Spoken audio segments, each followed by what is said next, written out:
वो तेरे मेरे इश्क का एक शायराना दौर सा था। वो तेरे मेरे इश्क का एक शायराना दौर सा था। वो मैं भी कोई और ही थी, वो तू भी कोई और ही था। वो तेरे मेरे इश्क का एक। Hello, I am doctor Gunjan Vishwakarma और स्वागत है आपका मेरे नए चैनल लव एडवाइस पर। और इस चैनल पर हम टैरो कार्ड रीडिंग्स नहीं करेंगे, पर मैं आपको समझाऊंगी प्यार के बारे में, रिश्तों के बारे में और उनसे उनके साथ जुड़ी हुई डीप मनोवैज्ञानिक सच्चाइयों के बारे में, ताकि आप अपने लव रिलेशंस को, अपने दूसरे रिलेशंस को अच्छी तरह समझ सकें, आप अपनी साइकोलॉजी को अच्छी तरह से समझ सकें और आप रिश्तों की साइकोलॉजी को अच्छी तरह से समझ सकें। और आज दिन तक जो हुआ वो हुआ, लेकिन आगे से आप अपने रिश्तों में बेहतर तरीके से डील कर सकें और सच्चे प्यार को झूठे प्यार से अलग कर सकें, पहचान सकें, झूठे टॉक्सिक रिलेशंस को लेट गो कर सकें और अपनी ज़िंदगी में सच्चे प्यार को मैनिफेस्ट कर सकें। अगर ये सब आप चाहते हैं तो सब्सक्राइब कीजिए मेरे इस नए चैनल पर और चलिए शुरू करते हैं चैनल का पहला वीडियो। क्या आप भी उन इंसानों में हैं जिनको अक्सर ऐसा लगता है कि वो गलत लोगों के साथ जुड़ जाते हैं, गलत लोगों से प्यार करने लग जाते हैं, या फिर उन्हें पता होता है कि ये पर्सन टॉक्सिक है, ये रिलेशन टॉक्सिक होने वाला है, ये इंसान मेरी ज़िंदगी के लिए सही नहीं है, या ये लॉन्ग टर्म के लिए एक अच्छा पार्टनर साबित नहीं हो सकता है, फिर भी आप ऐसे ही इंसानों से जाकर जुड़ जाते हैं और सिर्फ एक बार नहीं, आपके साथ बार बार बार बार बार बार ये हो चुका है। तो आज के इस वीडियो में हम बात करेंगे कि ऐसा क्यों होता है, आप बार बार गलत इंसानों के साथ ही जाकर क्यों जुड़ जाते हैं। हम अपनी जिंदगी में अपने बचपन में बिताए गए अनुभवों से बहुत ज़्यादा प्रभावित होते हैं। हमें ऐसा लगता है कि बहुत सारी बातें बचपन के साथ ही हम भूल गए होंगे, या बचपन में जो कुछ भी हमारे साथ घटा उनका इतना महत्व तो नहीं होगा कि वो हमारी पूरी ज़िंदगी को, हमारे हर रिश्ते को प्रभावित करें। लेकिन जब मैंने रिलेशनशिप्स की साइकोलॉजी को समझा, ह्यूमन साइकोलॉजी को समझा, ह्यूमन रिलेशनशिप साइकोलॉजी को समझा, तब मुझे ये बात समझ में आई, जो कि साइंटिफिकली अप्रूव हो चुकी है, कि हमारे फ्यूचर रिलेशनशिप्स कैसे बनेंगे, हम रिश्तों में कैसे डील करेंगे, हम किन लोगों के साथ जुड़ना पसंद करेंगे, किन लोगों के साथ हम किस तरह का व्यवहार करेंगे, ये सब डिपेंड करता है कि हमारा बचपन कैसा बीता था, हमारे अपने केयर टेकर्स के साथ, प्राइमरी केयर टेकर्स के साथ, जो ज़्यादातर केसेस में मदर और फादर होते हैं, कुछ केसेस में दादा दादी या नाना नानी भी हो सकते हैं। ये भी देखने की बात है कि आपके प्राइमरी केयर टेकर आपके माता पिता क्यों नहीं थे, क्यों किसी और को प्राइमरी केयर टेकर का रोल लेना पड़ा, उसका भी आपके आने वाले रिश्तों पर बहुत फर्क पड़ता है। बट एनी हाउ, जो भी आपके प्राइमरी केयर टेकर रहे हो, चाहे आपके पेरेंट्स रहे हो या आपके कोई भी और रिलेटिव्स रहे हो, उनका आपके प्रति व्यवहार कैसा रहा, उन्होंने आपको क्या अनकंडीशनल लव दिया या कंडीशनल लव दिया, उनकी अटेंशन पाने के लिए, उनका प्यार पाने के लिए, उनकी अटेंशन पाने के लिए, उनकी यस पाने के लिए, उनकी ऑथेंटिसिटी को पाने के लिए क्या आपको सारे दिन उनके आगे पीछे घूमना पड़ता था, उनकी चापलूसी करनी पड़ती थी? क्या आपके प्राइमरी केयर टेकर्स आप पर बहुत गुस्सा करते थे, मारते पीटते थे, अब्यूसिव थे, फिजिकली, मेंटली, सेक्सुअली? आपका क्या बचपन में हैरेसमेंट हुआ है? क्या आपको बचपन में बार बार इनसिक्योर फील कराया गया, डराया गया, नीचा दिखाया गया, बॉडी शेम किया गया, आपका कंपैरिजन किया गया दूसरे लोगों से या आपके दूसरे भाई बहनों के साथ में? अगर इस तरह की कोई भी घटनाएं बचपन में होती हैं जिन लोगों के साथ, बाद में बड़े होने पर ये देखा गया है कि वो लोग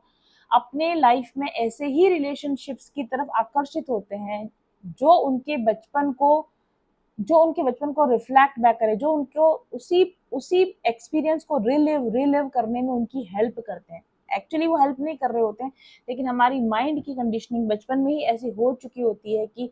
जो आपके प्राइमरी केयर टेकर्स हैं उनका जैसा आपके प्रति बर्ताव रहा है, जैसा आपके साथ में बचपन में एक्सपीरियंसेस रहे, वही एक्सपीरियंसेस रिक्रिएट होते रहे आपकी लाइफ में, वैसे एक्सपीरियंसेस आपको बार बार दूसरे लोगों के द्वारा भी मिलते रहे। जो लोग उस तरह के एक्सपीरियंस आपकी लाइफ में क्रिएट करेंगे, आप उन्हीं लोगों के साथ अट्रैक्ट होंगे, उन्हीं लोगों को आप अपनी लाइफ में जोड़ेंगे। जैसे कि अगर आपको अपनी लाइफ में बहुत हेट करने वाले या गुस्सा करने वाले या मारपीट करने वाले पार्टनर्स मतलब पेरेंट्स मिले हैं, तो डेफिनेटली ऐसा होगा कि फ्यूचर में जाके आप ऐसे पार्टनर्स को चूज करोगे जो गुस्सा करें या मारपीट करें या आपको अब्यूज करें। हालांकि ये बिल्कुल कॉन्ट्राडक्टरी बात है कि अगर आप पहले से पता है कि किसी व्यक्ति में क्योंकि आप अपने पेरेंट्स को देख चुके हैं गुस्सा कितना बुरा होता है, गुस्से में लोग किस तरीके से अब्यूसिव बिहेव करते हैं, तो बड़े होने के बाद आपको रिलेशनशिप में जाने से पहले ही ये फिल्टर आउट कर लेना चाहिए कि किसी गुस्सैल अब्यूसिव इंसान के साथ में तो मैं रिलेशन में नहीं जाऊंगा या मैं रिलेशन में नहीं जाऊंगी। बट होता साइकोलॉजिकली इसका बिल्कुल उल्टा है। आप ऐसे ही लोगों के साथ में लव बॉन्ड फील करते हैं, ऐसे ही लोगों के साथ में आप बंध कर रहना चाहते हैं जो आपको वही माता और पिता के साथ के आपके अनुभव को रिपीट करवाते हैं। अगर आपके रिलेशन में आपके माता पिता के बीच में डिवोर्स था, नहीं आपके माता पिता के बीच में अच्छा रिलेशन था, अगर उनके बीच में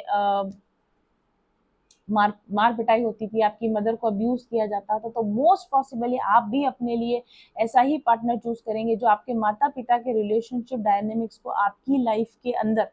वापस से रिपीट करेगा। ठीक है, तो अब आप जरा सा थोड़ा सा रिफ्लेक्ट बैक करके देखिए कि आपका बचपन कैसा रहा, बचपन में किन लोगों ने आपके साथ में कैसा व्यवहार किया, और आज की परिस्थिति में वही सेम व्यवहार, वही सेम पैटर्न कौन लोग आपकी जिंदगी में कर रहे हैं। ये लोग आपकी जिंदगी में इसलिए नहीं आए हैं क्योंकि आपको इनसे प्यार है, या आप इन लोगों के साथ बंधा हुआ इसलिए फील नहीं करते, या आप इन लोगों के साथ में अटैच्ड इसलिए फील नहीं करते हैं क्योंकि आपको इनसे प्यार है, बल्कि इसलिए फील करते हैं क्योंकि आप ट्रॉमेटाइज्ड हैं, आपकी साइकोलॉजी में इसी तरह के लोगों के साथ बॉन्ड बनाने की प्रवृत्ति है। तो कोई बात नहीं, आज दिन तक आप अवेयर नहीं थे, आपने अननोइंगली ऐसे लोगों के साथ बॉन्ड बना लिए जो आपकी लाइफ में वही टॉर्चर, वही अब्यूज, वही पेन, वही गिल्ट बार बार एक्सपीरियंस दे रहे हैं। लेकिन अब हम अवेकन हो सकते हैं, अब हम जागृत हो सकते हैं, हम थोड़ा सा अपने रिलेशनशिप पैटर्न्स की स्टडी कर सकते हैं कि बचपन में मेरे साथ में जिन्होंने भी जैसा भी गलत व्यवहार किया, आज उसकी वजह से मैं कौन कौन से ऐसे रिलेशन है जिनको अब्यूसिव होने के बावजूद, परेशान करने के बावजूद भी अपनी लाइफ में झेल रही हूँ। ऐसे अपने ऐसे रिलेशंस को आप आइडेंटिफाई कीजिए, और उन रिलेशंस को डेफिनेटली आपको अवेयरनेस के साथ, कॉन्शियसनेस के साथ अपनी लाइफ से आपको आउट करने की जरूरत है। जब आपके माता पिता आपका नेग्लेक्ट करते हैं, जब आपके माता पिता आपको ये बोलते हैं कि तुम अच्छे नंबर लाओगे तो हम तुम्हें प्यार करेंगे, या तुम घर का काम अच्छे से करोगे तो हम तुम्हें प्यार करेंगे, या तुम्हें ये चीज तभी दी जाएगी तब जब तुम एग्जाम में पास हो जाएंगे, तो आप हमेशा, यानी आपको अपने माता पिता का प्यार पाने के लिए हमेशा अपने आप को प्रूव करने की जरूरत है कि आप अच्छे हो, आप अच्छे हो, आप प्यार किए जाने लायक है, आप ये काम कर दो ताकि मुझे प्यार करें, आप दौड़ दौड़ कर काम करोगे, आप उनको खुश रखने की कोशिश करोगे ताकि समहाउ आपके माता पिता आपको अटेंशन दे और आपको प्यार करें। बड़े होने के बाद क्या होता है, बड़े होने के बाद भी आप अपने पार्टनर्स के साथ वैसा ही करते हैं, आप आगे पीछे घूमोगे, उनकी चमचागिरी करोगे, उनकी चाकरी करोगे, उनको खुश करने के लिए किसी भी हद तक, चाहे वो आपके साथ अच्छा व्यवहार कर रहे हैं नहीं कर रहे हैं, आप किसी भी हद तक उनके साथ एडजस्टमेंट करने को तैयार हो जाओगे ताकि वो आपको नेग्लेक्ट ना करें, ताकि वो आपको अप्रूव करें, ताकि वो आपको प्यार करें, ताकि आपको एहसास हो कि आप भी इम्पोर्टेंट हो, आप भी प्यार किए जाने लायक हो। अगर ये बातें आपको जानी पहचानी लग रही, अगर आपको लग रहा है कि हाँ ऐसी मैं हूँ या ऐसा मैं हूँ, तो डेफिनेटली आपको बचपन में इमोशनली नेग्लेक्ट किया गया है, आपको इमोशनली मैनिपुलेट किया गया है, आपको इमोशनली इग्नोर किया गया है, और इसीलिए आप बार बार उन्हीं तरह की भावनाओं को दोहराने वाले रिश्तों में फंस रहे हो, और उन्हीं दर्द देने वाले रिश्तों को, उसी दर्द को रिपीट करने वाले रिश्तों में आप फंसते जा रहे हो। बचपन में हमारे केयर टेकर्स के साथ किया गया हमारा व्यवहार हमारी अटैचमेंट स्टाइल को प्रभावित करता है। इस आधार पर 4 तरह की अटैचमेंट स्टाइल्स आइडेंटिफाई की गई हैं। एक अटैचमेंट थ्योरी है, अगर आप गूगल करें तो आपको इस बारे में और पता चल जाएगा। कुछ बच्चे जिनका इमोशनल नेग्लेक्ट होता है वो बड़े होकर एंग्शियस अटैचमेंट स्टाइल अडॉप्ट कर लेते हैं, यानी कि वे इतने ज़्यादा डरे हुए सहमे होते हैं कि हमेशा दूसरे लोगों को खुश करने के लिए ही लगे रहते हैं, दूसरे लोगों की तरफ ही देखते रहते हैं कि कोई मुझसे खुश हो जाए, कोई मुझे अच्छा बोल दे, इस तरह का। या फिर वो अपने पार्टनर्स को खो देने से बहुत डरते हैं, उनको इग्नोर करने से बहुत डरते हैं। ऐसी जो अटैचमेंट स्टाइल होती है उसको एंग्शियस अटैचमेंट स्टाइल बोलते हैं। दूसरी तरीके की जो अटैचमेंट स्टाइल डेवलप होती है वो होती है अवॉइडेंट अटैचमेंट स्टाइल, जिसके अंदर कि इंसान दूसरे व्यक्ति के को अवॉइड करना शुरू कर देता है, प्यार को अवॉइड करना शुरू कर देता है। अगर कोई उसके साथ अच्छा बिहेवियर करेगा, कोई उसके साथ प्यार से बोलेगा, तो वो ऐसे इंसानों को अवॉइड करना शुरू कर देता है, क्योंकि वो समझता है कि प्यार का मतलब होता है इग्नोर, प्यार का मतलब होता है अब्यूज, प्यार का मतलब होता है तिरस्कार करना, प्यार का मतलब होता है दर्द। तो जो भी लोग उसको उसको प्यार में दर्द देंगे, उसको इग्नोर करेंगे, वो उनके साथ तो अटैच होगा। लेकिन आप उनको अगर प्यार देने की कोशिश करेंगे, अटेंशन देने की कोशिश करेंगे, जेन्युइन बिहेव करने की कोशिश करेंगे, तो वो ऐसे जेन्युइन रिलेशन से भागते रहते हैं, हटते रहते हैं, दूर भाग जाते हैं, डर जाते हैं। इसके अलावा दो और भी अटैचमेंट है जिनकी बात हम किसी और वीडियो में करेंगे, लेकिन जो आज की हमारा वीडियो है इसमें दो इंपॉर्टेंट तरह के अटैचमेंट स्टाइल्स जो आपके बचपन की वजह से आपके अंदर बन जाती है वो होती है एंग्शियस अटैचमेंट और अवॉइडेंट अटैचमेंट।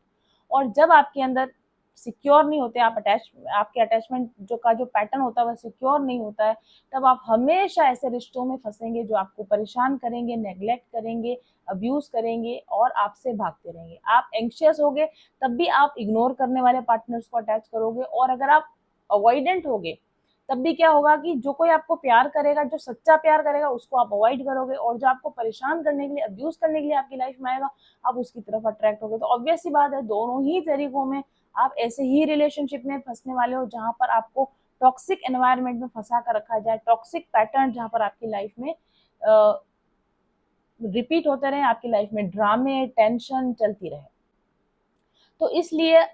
जो सवाल है वो ये है कि हम क्यों बार बार टॉक्सिक रिलेशंस के, गलत लोगों के रिश्तों में फंस जाते हैं। इसका सवाल का जवाब ये है कि बचपन में डेफिनेटली हमारे साथ कुछ ऐसा हुआ था जिसकी वजह से हमारी अटैचमेंट स्टाइल गड़बड़ा गई है, या तो हम एंक्शस अटैच हो गए हैं या हम अवॉइडेंट अटैच हो गए हैं, और अब हम अपनी उस अटैचमेंट स्टाइल को ठीक ना कर पाने की वजह से लगातार टॉक्सिक लोगों को अपनी तरफ अट्रैक्ट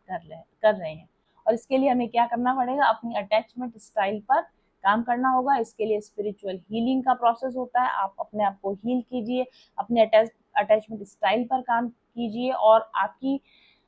आपका जो ट्रॉमा बॉन्डिंग का पैटर्न बन गया है, क्योंकि जब आपकी अटैचमेंट स्टाइल खराब होती है तो आपका बॉन्डिंग का पैटर्न ही होता है ट्रॉमा बॉन्डिंग। यानी कि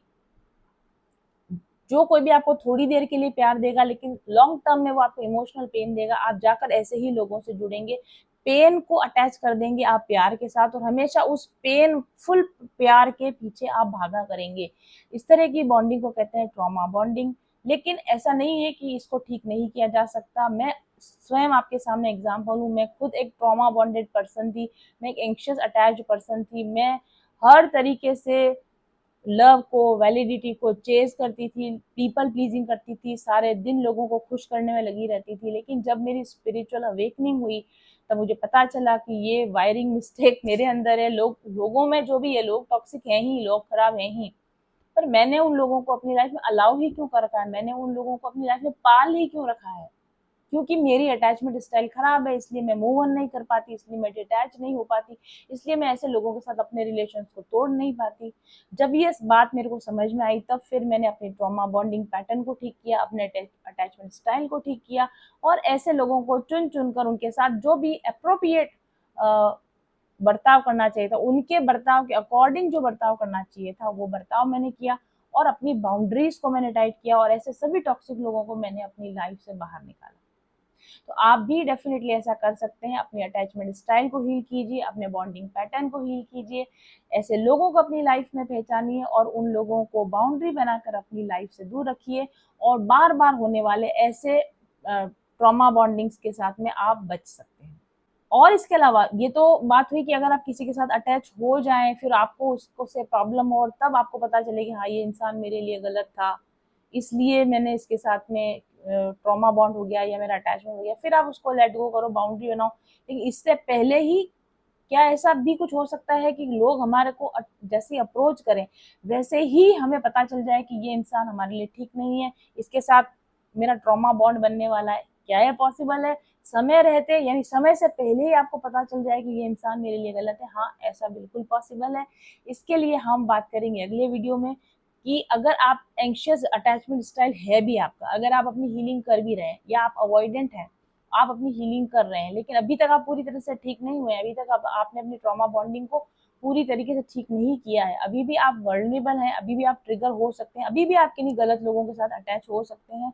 तो मैं आपको कुछ ऐसे टिप्स दूंगी कि जब आप अपनी हीलिंग कर रहे हो उस दौरान भी आप अवेयर रहें कि अगर उन लोगों में वो लक्षण नजर आ रहे हैं तो आपको उनसे सावधान होने की जरूरत है। तो इस पर हम बात करेंगे हमारे अगले वीडियो में। Thank you very much for watching. क्या आप भी बार बार टूटते रिश्तों से परेशान हैं? क्या आप भी बार बार प्यार में गलत फैसले लेते हैं? जब दिल परेशान हो और रास्ता ना सूझे तो जरूरत है आपको एक प्रॉपर गाइडेंस की। आपकी जिंदगी में ऐसे ही फैसलों की घड़ी में आपकी मदद करने के लिए मैं लाई हूँ मेरे लव एडवाइस सेशंस। अब आप मेरे साथ एक लव एडवाइस सेशन बुक कर सकते हैं जिसमें मैं टैरो कार्ड्स के माध्यम से भी मदद करूंगी आपकी कि आपके ब्लॉकेज क्या है, आपका रिलेशनशिप पैटर्न क्या है, आपका अटैचमेंट स्टाइल क्या है, आपको किस तरह की हीलिंग्स की जरूरत है, किन प्रैक्टिसेस की जरूरत है, आपको बाउंड्रीज कैसे टाइट करनी चाहिए और किस तरीके से आप एग्जिस्टिंग रॉन्ग पैटर्न से बाहर निकल सकते हैं, किस तरह आप एग्जिस्टिंग टॉक्सिक रिलेशनशिप से बाहर निकल कर मूव ऑन होकर अपने आप को हील करके खुद को एक हेल्दी रिलेशनशिप के लिए रेडी कर सकते हैं, किस तरह आप अपने लिए एक ट्रू लव अट्रैक्ट कर सकते हैं। इन सब बारे में अगर आप गाइडेंस लेना चाहते हैं तो आप मेरे ऑफिस नंबर 7424830300 पर व्हाट्सएप कीजिए, अपॉइंटमेंट लीजिए और हम आपकी लव लाइफ को करेंगे एकदम परफेक्ट।